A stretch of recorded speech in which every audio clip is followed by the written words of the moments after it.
Welcome everyone to the right corner. This is part 2 of the 3-part series we've been doing this semester about how to become, I guess, more productive and less stressed writers, is because we do a lot of writing, right? Whether you're a student or faculty or other in your work, and it requires writing. So I'm very passionate about the subject, so I'm very excited to be here. Thank you for having me, and thank you for coming. So if any of you were not here last time, my name is Margarita Huerta. I also go by Maggie. Either way, I like both now. I used to not like Margarita because people would always say, "Oh, like the drink," and I was like, which is totally fine. But I am faculty in the College of Education here at UNLV, and this series would not be possible without Dr. Harriet Barlow and the awesome staff at the intersection at UNLV. So I just want to give a shout out and thank you for that. Also, I always acknowledge and give credit to Patricia Goodson, who's over at Texas A&M University, who taught me pretty much everything I know about writing productivity and introduced me to so many of these things that I'm going to share with you. I am going to go through the material, and if you want to, jot down any questions or thoughts as I go along, please do so. I probably won't be able to see them. I prefer, at least this semester, I'm trying just kind of going through it, and then at the end taking any comments or questions, just because it's so much material. So thank you for your patience with that, but I do want you to be writing or you're jotting down notes somewhere as you're thinking about what I'm saying, and then we can discuss that later. So in case you need let me just back up. So this second part is how to build your writing productivity, increasing writing self-efficacy, and I will define what all that means in just a minute. If you need to cite the presentation, we'd need to change the year. Sorry, I haven't updated that. But basically it's what you see there, and you just put 2021. Also, any images on the slides have their source at the bottom, and some of them are kind of fun to click on because they are actually from writing websites or something interesting. So just a little FYI. Okay, so I love PhD comics. They got me through my dissertation phase. I had them pasted all over my graduate student closet office. But here's one. It says, "Has this ever happened to you?" So I believe she's the little caricature as a student. She says, "Oh, I feel so productive. Look at all the things I checked off my to-do list today." And there's her to-do list, and it says, "Small task, done. Insignificant task." And there's like, I guess it means done. Tiny task, woo. Trivial task, yes. Easy task, star. And then that huge task you were supposed to have done a long time ago, but keep putting off. And she says, "Okay, never mind." So I don't know if any of you have ever felt this way, especially around this time of year. I think I have felt this way quite a bit. But the good news is what I'm going to talk about today is how to not, I guess we could call it procrastination, right? Because when there's something so big in front of us, it's kind of like that's the last thing we want to touch because it causes stress, right? Because it's so big. So writing can be that way, especially when it's such a, like, oh, I have this huge term paper, or I have to write my dissertation, or oh my goodness, I need to get this paper out to publish. And those are all the end products that are pretty big, but if we can break things down and into steps, it's way more manageable. So that's just one thing, but we're going to talk about lots of things related to how to not have a to-do list like this and actually be productive. So as a really quick review, last time we talked about writing anxiety. That is a very real thing. I have a citation from something I published in 2017, and we were just trying to define writing anxiety, and we said, well, it's these, we use the definition of anxiety, which are feelings of tension, worried thoughts, physical changes like increased blood pressure, and then we added when a person is confronted with a writing task. But this has actually been studied since like the 70s. By psychologists and with faculty in universities, because it is a real thing. And so the scale they have like a scale to measure writing anxiety, and so you can actually measure that in faculty. And in this particular study, we used it with graduate students.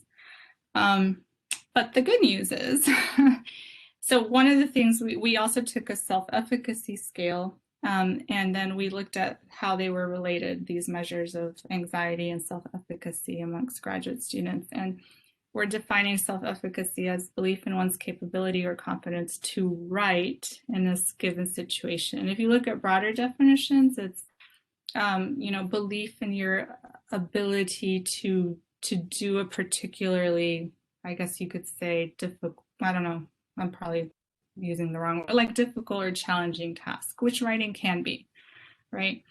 So the good news is that these constructs are actually inversely related. So that means, like, if you have high writing anxiety, there's lower self-efficacy, and the other way around. So if you have higher self-efficacy, the writing anxiety is it's inversely related, right? These are just relationship analysis.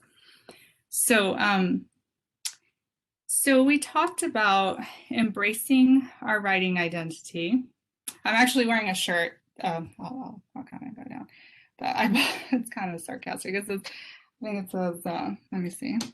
Can you guys see it? I can't see it. It says, that's what I do. I write and I know things. Because sometimes people ask me what I do. And yes, I teach classes. And yes, I do service. And yes, but a lot of what I do is writing. And even now, I have to remember, like, a lot of what I do is writing in the world of academia. And that's really important. Whether you right now in your phase of thinking about writing, whether you're like, I hate it, or I love it, or you're somewhere in between, like, I'm not sure. It certainly helps to know, well, it's something I still need. It's a part of what I do. So it's kind of like that whole, like, step out of denial and be like, okay, I need to write. So how can I, and the good news is everyone can write, everyone can get better at writing. And so even I have a long way to go and can still get better. But we have to know how to do that, right? So how do we, and in terms of productivity, we talked about the importance of establishing a writing routine. And I challenged those of you that were here last month to write down in your calendar and carve out a little time for yourself to write. So later I want to hear if any of you did that and how that went. We talked about the writing process and just the idea that writing, we always, as readers, we tend to only see the final product, right? Like the final dissertation that my fellow student wrote, or that final term paper that got an A, or the thing that's published in that journal. But we don't see all the messiness that led up to that final piece. And I think, if we're going to write, we have to understand that it's a process. It's not like it just happens. Like it's going to be messy, and that's okay. And we'll talk about how you shape the messiness into something more refined later. But I just think we just don't often get to see and realize that even what we consider, or writers we look up to have gone through this process, and it wasn't always this refined, nice piece at the end. So anyway, so I don't know if that helps you reduce your anxiety, but it certainly helped me reduce my writing anxiety. All right, so let's keep going.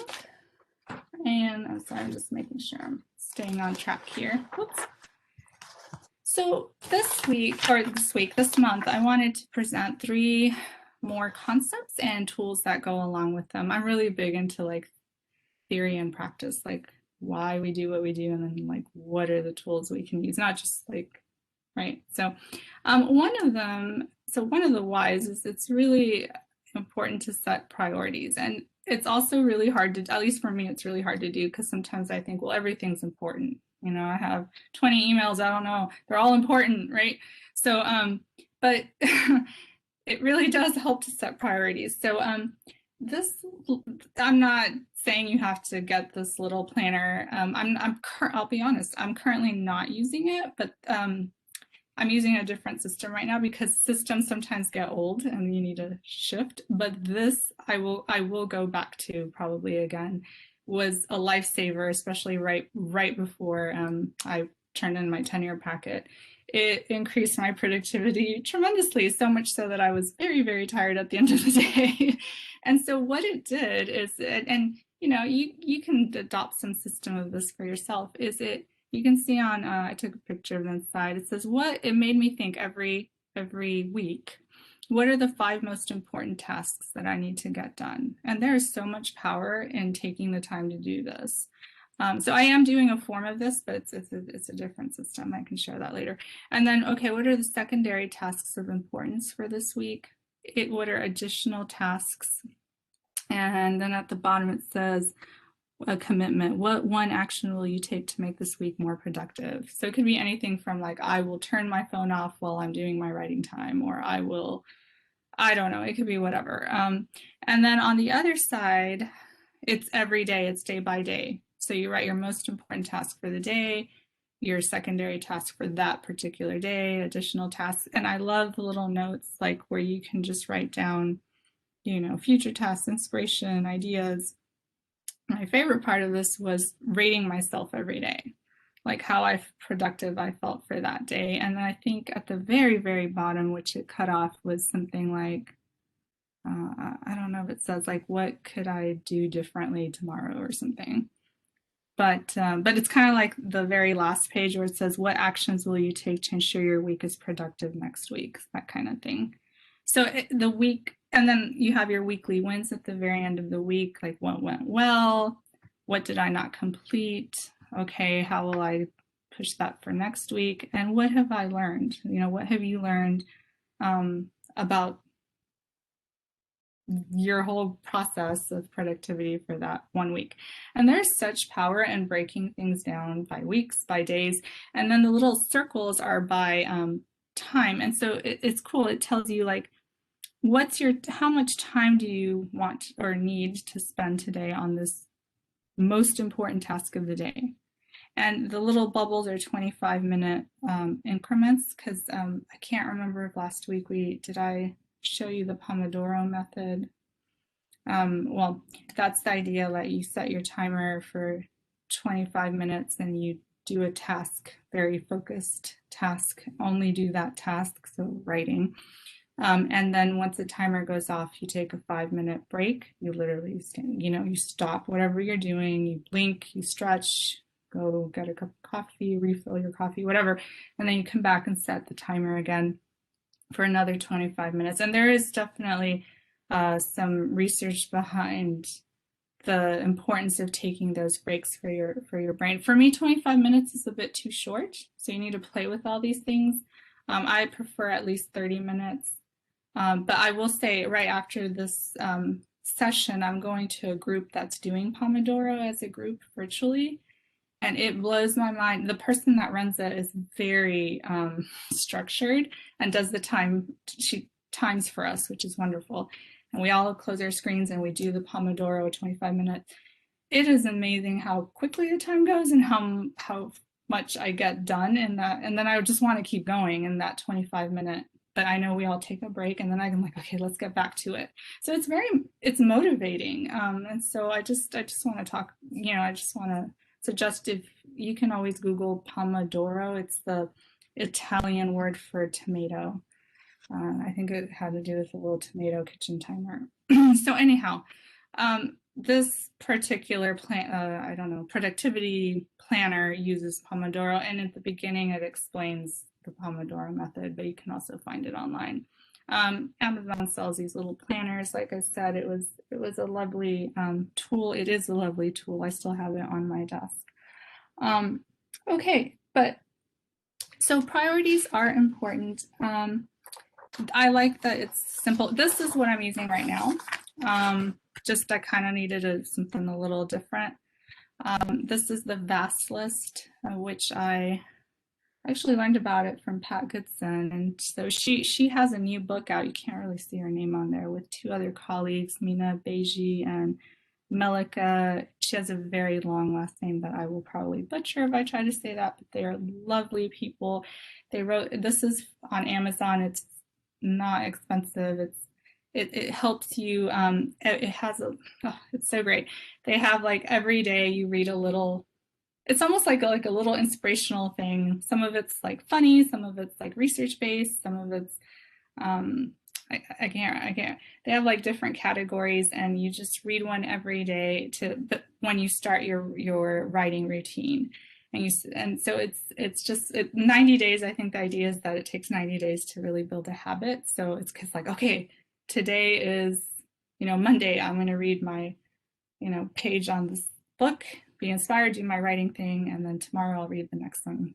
I think it's like divided as like Monday, Tuesday, Wednesday, like that. So anyway, I just wanted to show that. That's brand new. Came out, I believe, just the beginning of this year. But the VAST list is the same idea of setting priorities. So VAST is vision, avert or avoid disaster. I love that one. S is self, and T is tomorrow. So I'll write down like every day, the beginning of my day, V. So I write down 3 tasks that will contribute to my long-term vision or mission in life. And if you don't have one, it might be helpful to kind of write one. And it may be a temporary, mission of, I need to get my dissertation done, right? Or maybe I want to get tenure, or I want to make full professor, or whatever it is. It could be like a task like type of thing, but it also helps to have a broader vision and mission. This book actually helps you. There's one day where they give a model of a vision and mission statement. So once you have that, you can say, well, what 3 things would contribute to that? And then A is 3 tasks that, if not done today, will be the end of the world as you know it. And I know that sounds really dramatic, and it's supposed to sound dramatic, and it's supposed to be funny, but it's true. It's like, maybe if I don't turn in that form, like I won't get paid or whatever, and it would be not good, or it would hurt someone else if I don't turn in my grades, for my students, whatever it is. And then S is self, 3 tasks that focus on yourself, like make sure you eat dinner, depends how busy you are, that you sleep, that's really important, that you take your dog for a walk, so the dog doesn't explode or whatever it is. And then and it's good for your health too, right, to walk. And then 3 tasks for tomorrow that if you get everything else done, you're able to start on. And it's always nice. And if you can get to some of them, it's great. And if not, that's fine too. So here's another very simple system that I would just encourage you to try. Like I said, I had never tried it before till this semester, and I'm really liking it. I've known about it for quite a while, but I just needed a little something different from the productivity planner that I showed you, which I still think is a fabulous tool, and I will definitely still use it. I just needed a break. I tend to get, I don't know if the word's bored easily. I don't know what it is. Sometimes I just need something a little different to give me a little kick, like keep going. Okay, well, again, please do like be writing down any thoughts, whether on a piece of paper or in the chat box or anything. This is kind of old. It's from let me see. Oh, I didn't put I think the citation's in the presentation. I had heard about this during a like productivity session I went to. I think it's based on a pretty popular book, not super recent, on like the 7 habits of highly productive people. A lot of this stuff sometimes comes from like business type books and systems. But I thought it was really, to me, it was very helpful to visually see this, because it's illustrating if you do the big things first, then you can fit in the little things. But if you do all the little things first, you can't get to the big important things. So I'm already kind of giving it away. So it's a short video. Well, see if I can get this. And the thing is, I'm going to have to shift my sharing. Okay. Is everyone hanging in there okay? so quiet. It's always so weird to not be able to see. Getting distracted. So yeah, so it's a little old, but I think it's really powerful. 2013. Yeah. Okay. When did 2013 seem like a long time ago? Scary. All right, so let me share the screen. Can you guys see that? Okay, I'm gonna play it. Distracted by little things in life is easy. By starting your day with trivial activities, you will not have the time for the things that actually matter. Whether you are a businessman, mother of four, or a professional, anyone can lose focus of the things that are important in life and fill precious time with meaningless things. In the 80s, Stephen Covey taught the importance of prioritizing the important things in life, which will enable you to do more than you ever thought was possible. His concepts still apply to life today.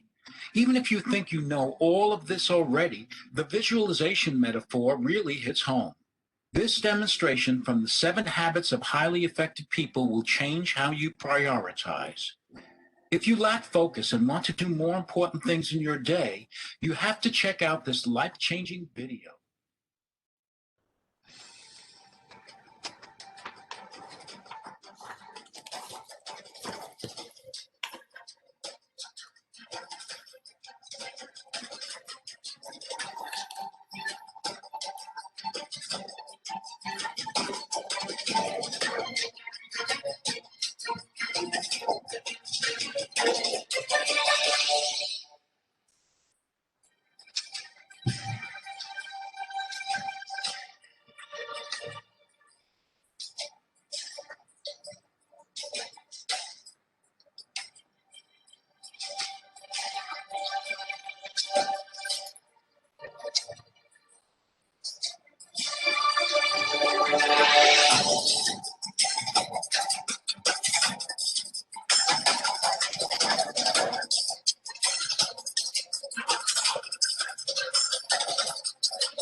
Okay, so I'm gonna stop there. You get the idea. So I like how it says things have a way of magically working out. Um, it's not magic though, right?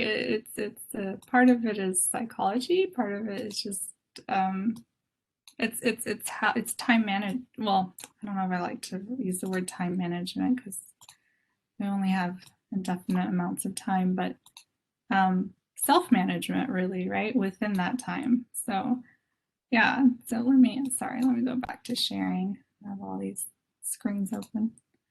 Thank you for your patience. PowerPoint. Here we go. We're back. Okay. So yeah, I don't know how many of you have ever come across this, but for me it was I like to see things visually. It just hit home, and I know I'm much at fault often like starting my day with email, and that's very dangerous because that can lead me into rabbit holes, and I can spend all day on email and then never get to my writing project. But what a difference it makes if I actually start my day, even if it's only, I am not kidding, even if it's only like 10 minutes of writing, or five, some people are more extreme, 5 minutes of writing first thing before I check email.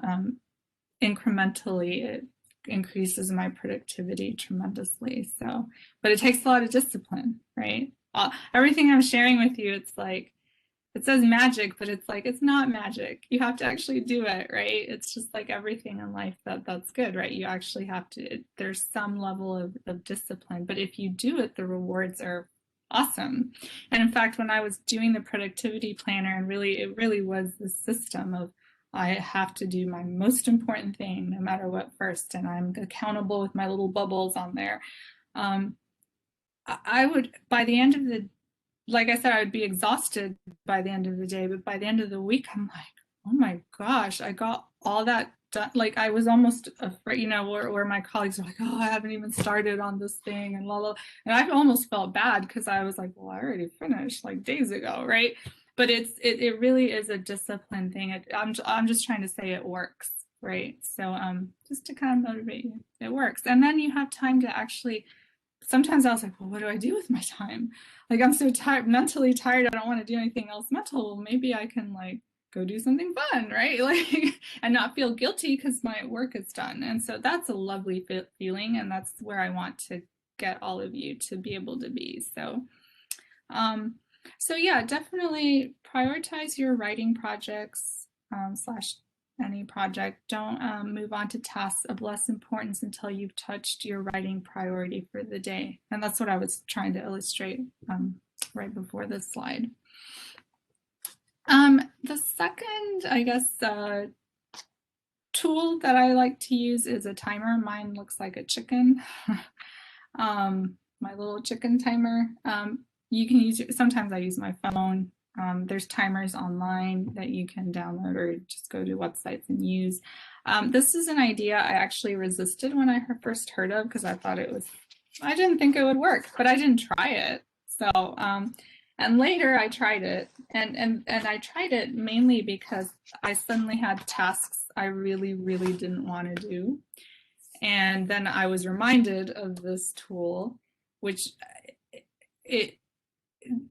my mentor was, productivity mentor was like, well, can you set your timer for 5 minutes and just start working on that task you don't want to do, and when it goes off, just stop and just know, can you bear it for 5 minutes? And I was like, yeah, I can bear it for 5 minutes.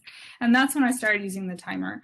But now I use the timer all the time. Just it kind of like motivates me. It's amazing. Like once I don't know if any of you, I used to run. I no longer can, but and I used to be a bit of a runner. And that beginning is always the hardest, but once you get going, it's like and then you want to like actually keep going, sometimes. And that's that same feeling with the writing task that maybe you don't want to do, but you need to do. And the timer just kind of helps, I guess, structure time. For me, I like the little chicken because it's ticking. It makes a noise. When you talk about habit building, there's just something about it, like in the background. But if that distracts you, then don't use it. So I wanted to share that with you. And again, a lot of the things I'm sharing with you, you may take to it right away, or you may say, oh, that's not for me right now. But I will say there are general, like there's this definite general system that it won't work. It's like if I only use the timer to write, but I don't have a regular writing time, it's not going to work. I don't know if that makes sense, right? But if I'm setting a regular writing time and the timer is a tool within that writing space that can help me focus or help me start that thing I don't want to do, or help motivate me, then it works, right? It's not like, oh, because the little chicken sitting on my desk, I'm going to be more productive, or if I use it every once in a while. So there are bigger things like really setting those priorities, really setting those schedules. And then within that, I would just recommend try the timer, try it. So And like I said, you'd be amazed at how much you can get done even with small increments of time. And then sometimes it makes me want to like keep going. Um, okay. The other resources, I'd already talked about Pomodoro. Yeah, that's right. But I have a video for later. I don't think we have time today to watch it, where it explains Pomodoro visually. There's a lot out there on it. I particularly just seem to like that video, so it's there for you. There's also blog posts that talk about the benefit of using timers if you want to see more about what other people say about using timers to be productive. Those are there for you. I think they're pretty quick reads. So I just want you to know this isn't just like, I just made it up. Right? There's other people that are productivity coaches that talk about this. So you'll start seeing, once you get into this writing world, you'll start seeing patterns of people saying similar things and recommending similar tools, and that's always, and you can see how they use it, right, as well. So moving on. So my next suggestion would be to use/try a timer when you write. A timer can provide motivation and focus. I kind of didn't, I don't know if I emphasized that enough, but it does help me focus because I know like it's ticking. Right now I'm focused, right, until it goes off. I don't know, maybe it's psychological. So, but I'll take anything, right? I'll take anything that'll help me focus and be productive. So, okay, the next tool, which is logging your writing. So I'll show you what that means in just a minute. This tool I actually took to right away, which I have heard is actually a tool that sometimes people don't want to use right away. But I was, when I learned about it, I was really needing to get my dissertation done. And I was also very curious about how I was spending my time. So we'll get to that in just a minute. So I was like, I want to do this. I really want to do this. I want to log. And it comes from Robert Boyce's work. Like I said, he's really the one that pioneered a lot of the psychology research about writing anxiety and professors. I mean, his book is called Professors as Writers, a self-help guide to productive writing. It's a fantastic book. I read it even as a graduate student. It was helpful. And this one came out in 1989. Or sorry, no, the book is not 1989. Then he has an article from 1989 called Procrastination, Busyness, and Binging. Binging is like when you do something intensely for like a long period of time.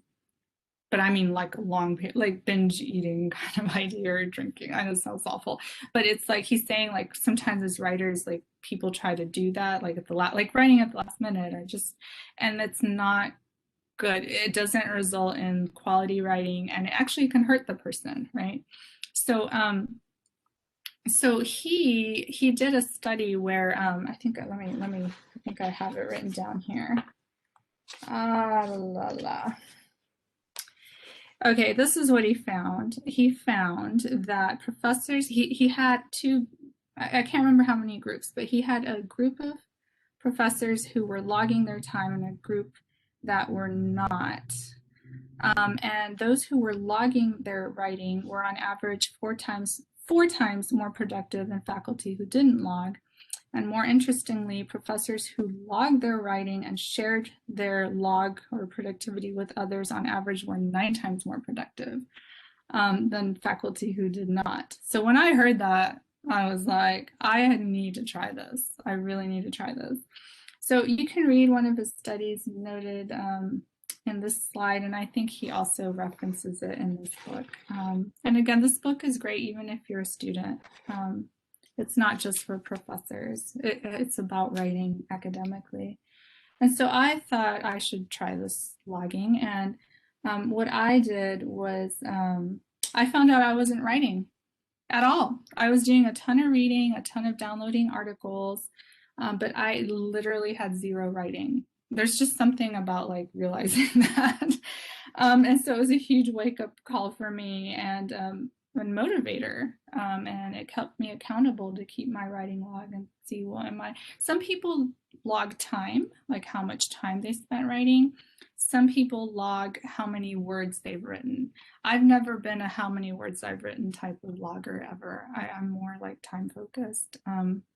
But just so you know, but this log I'm going to show you really is with time, and that's also the time I got off of. I actually closed my Facebook account because it was frightening. I started logging everything. I started logging like how much time I spent doing everything, and social media was probably the scariest one of what a time suck that was. So I actually deactivated my social media account and was way happier and way more productive after that, and I got my dissertation done. So just, FYI, it's just a check, right, of what's going on, where your time is going. And I still use it today. I've shared my log with others during different phases of my writing. I will say it has been difficult for me to find someone that will reciprocate sharing a log if they even do one, even though he did find that people were 9 times more productive if they did that. But if you can find someone that would want to log with you and just share the log, and sharing can be just like emailing it to them. They don't even have to open the email. There's just something psychological about having that accountability. But I will take being 4 times more productive over 0 writing any day. So that's why I use the log. So let me show you what it looks like. Here's an example. I use Excel because a really good writing friend of mine who teaches math put in all these formulas for the log for me. So I can like automatically just put my beginning time, end time, and it just calculates my cumulative time for that day, and then up at the top for that page. And then I divided it by months. I am more than happy to share a template of this with you that's blank where it has the formulas if you are interested. You can also use Word to do a log. Like I said, I'm using Excel because it just calculates everything for me. And I can even see month by month at the bottom, and I've learned that and I'm okay with it now. Like there are certain months I'm going to be more productive. February tends to be a quieter month. It wasn't this year, but this was last year. So I like sharing this one because I was ultra productive, but some months I'm not this productive at all. So, it just depends. But I want to know, right? And logs are lovely because you learn about yourself. I like to put obviously I was working from home in February 2020, but it tells you information about yourself as a writer. Like, am I at a coffee shop? Am I in my office? Am I sitting outside in the park? Like, what did I work on at that time? I love putting what are my next steps, especially if I'm working on different projects. And then it's just, and I know I'm trying to be more specific about my next steps. I know a lot of them say keep going, but I really like to put now more specifically, like, okay, now I need to work on the discussion, or now I need to work on, chapter 3 of my dissertation, or whatever it is, like, or I need to run this analysis, this specific, whatever it is. I think it's the more specific you can be, the better, because when you come back to it the next day, you're like, where did I leave off for this project? Okay, it's right there in front of me. And it only takes, a minute, right, or less to fill this out. Sometimes people get overwhelmed. I'm like, well, it's blank in the beginning of the month. You just every day, or however often your regularity is, you do it. We talked about that last week about the ideal is touching things every day, but sometimes that's not reality for people. But maybe there's like 2 days a week you can have your writing time, or once a week. I wouldn't say go less than once a week for regularity, because then it's really hard. So there's the log. Like I said, I like to track seasons of writing. That's why now I've made my own version with months. So if I send you the template, you can arrange it however you'd like. So let's move on. I think I've talked about all of this. Oh, I did want to say, some of my colleagues put a column that says how I felt. I certainly have had that column before, especially when I was writing my dissertation. And it's kind of like just I guess self-psychological check of how I felt, how I'm feeling. It just, there's something about just putting it in writing, and nobody has to see this log, right? It's yours unless you choose to share it. So this is a tool for you. It's kind of interesting now that I've been doing it for a long time to look back and and to see like, well, how was I feeling when I was writing my dissertation? What were the things I was saying when I was writing my methods section? I don't know. I think it's fascinating, but more than anything, it's certainly what I cared about is like, this is going to help motivate me and help me be productive and help keep myself accountable, even if it's just to myself, right? But so I'm just very passionate about this tool. Like everything, it takes discipline to, but it's not hard. You just have to open it up. I have it on my desktop, like just sitting there. So I can just click on it. It just pops up, right? It really doesn't have to take long, but it can be very powerful if used. Okay, all right. So like I said, log your writing, and if you can, share it, or just share with someone that you're doing that. I don't know, but log, just try it. So, and then I want, let me see. Oh, wow, that's it. All right, so for this month, I want to challenge you, this is just for fun, to continue setting, set your priorities. Think about either that productivity planner, like I said, Amazon has it. If you don't want to invest $25, then you can use the VEST system I shared. Set priorities in some way. Try using the timer. But like I said, I should put another point here. You really, before you do any of this, you really need to, be like serious about, I'm going to make time for writing, every day, or at least twice a week, or maybe once a week. I wouldn't say less than that, and have some regularity there and commit to that. Then within that space, set your priorities, try using the timer.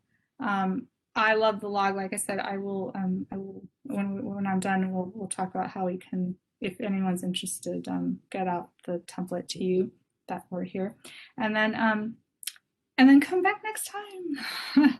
Bring others if you think this was helpful for you. I say extra credit. And then what's my request? Oh, for next time, I want to actually model how to do some feedback and editing. And I didn't know if anyone that plans to be here next month would want to share writing they're doing. If not, I will find something to use that as a model, but I just want to open it up. If there's a piece of writing you're working on and you're okay with using it as an example to get some feedback and live through this, then please let me know. And I just wanted to give someone an opportunity to do that if they so chose. And oh yeah, I keep adding to this little, I like little pictures of books. Last time I shared some of these resources that I personally have found very helpful. I like, when I do writing sessions, I like to have something to inspire me. So often I'll read a little snippet of one of these books again. Like I said, there's that new book the 90 Days, 90 Ways. That one's lovely for just kind of motivating you during your writing time as a warm-up, just to read a little chunk of it before you start writing. Paul Silva's How to Write a Lot, Pat Goodson's Becoming an Academic Writer. I feel like every grad student should have that book, and faculty. That was not the title she wanted, but so it sounds kind of, but it's a fantastic book.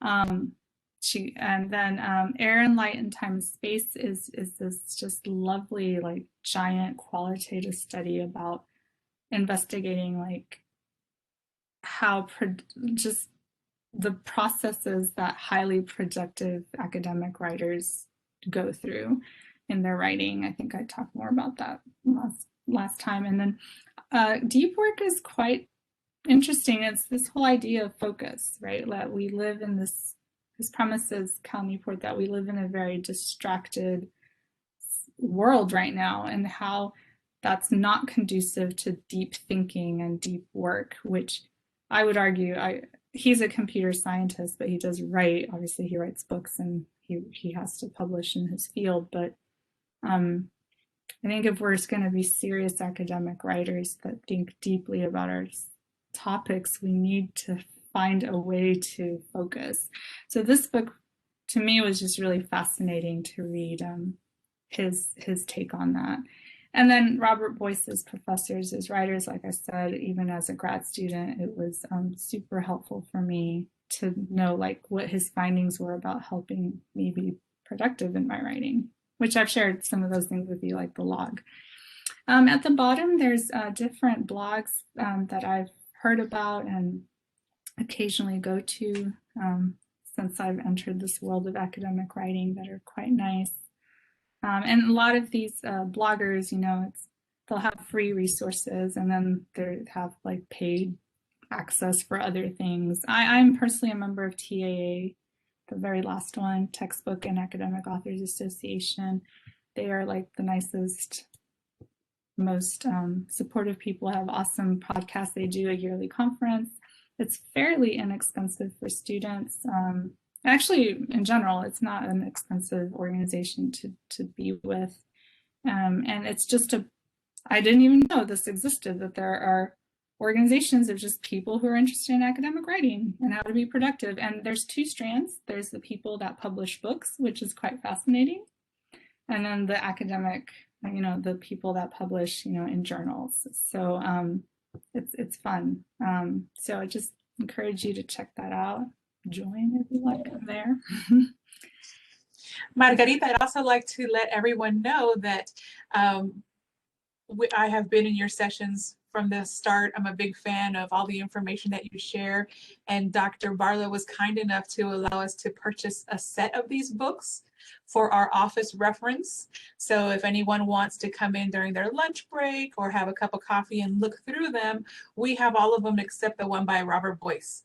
But we'll be getting him soon to complete the set. If anybody, because I'm an old school, I like to hold my books and, you know, look through them. So we have a set here for anyone who would like to, like I said, take their lunch or their coffee break and like kind of look through and see what it is.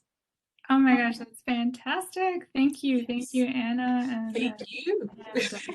And Harriet, I need to go in there just to see y'all and have a cup of coffee. Yeah, oh, that's fantastic. So yeah. And if I hear more, I'll let you know. Cool. So I'm gonna pause and see if there's any comments or questions. Let's see. Yeah, anyone wants to share? I know we're almost at 4 o'clock. Trying to see.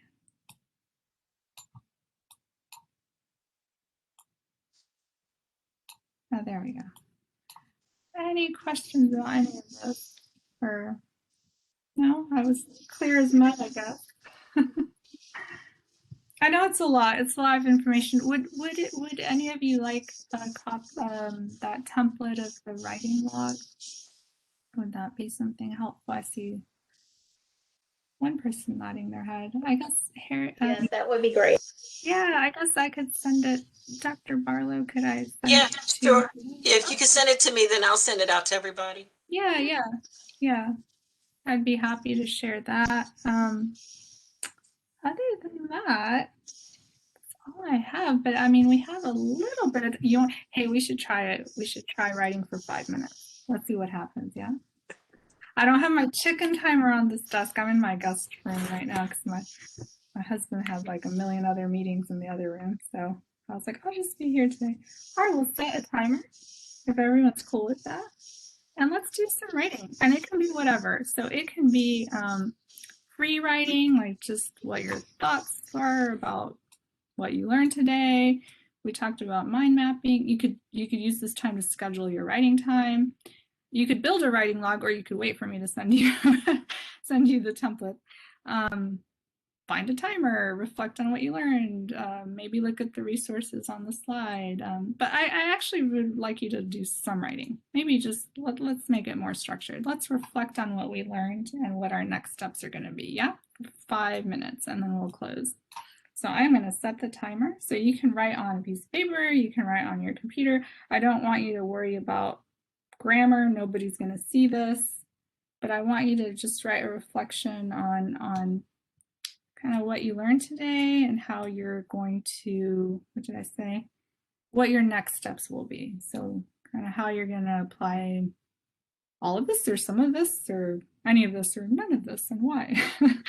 But nobody has to see it, okay? So let's do it. I'm going to do it as well. 5 minutes. Here we go.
Okay, I have 3 seconds left.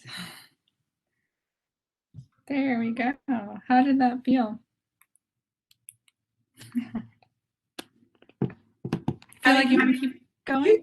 Usually it's liberating, but I felt a little more stressed on it because I guess it's the first time I use a timer, right? So I'm all like, I gotta write, and try to focus, and so it's different from what I've been practicing since you have told us to meet. But I can feel the benefit of it because it's this space and this time for you to focus on it and have that freedom to, for the next 5 minutes I'm going to do it. So when I got that at the end of it, then it was like, you got a minute left, and I'm like,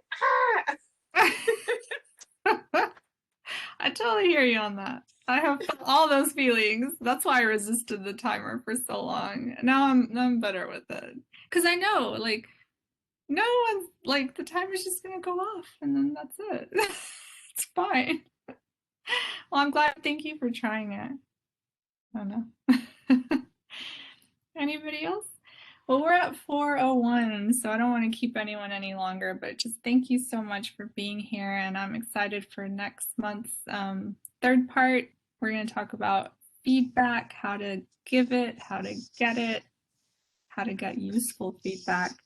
And like I said, I would want to do a little demo on how to do some editing of writing, and that comes from Patricia Goodson's book, and it's just nice to see it like visually, and it's something that has helped me make the editing part of writing less stressful, and more productive. So I want to share that with you. So thank you again, and again, thank you all. If you think of anything, you can always email Dr. Barlow or myself. I will coordinate with her to get the log template out to you, and hope to see you next time. And until then, have a lovely March and April. Hang in there. We're on the roller coaster going down to the end of the semester. And then come have a nice little break here with us next month.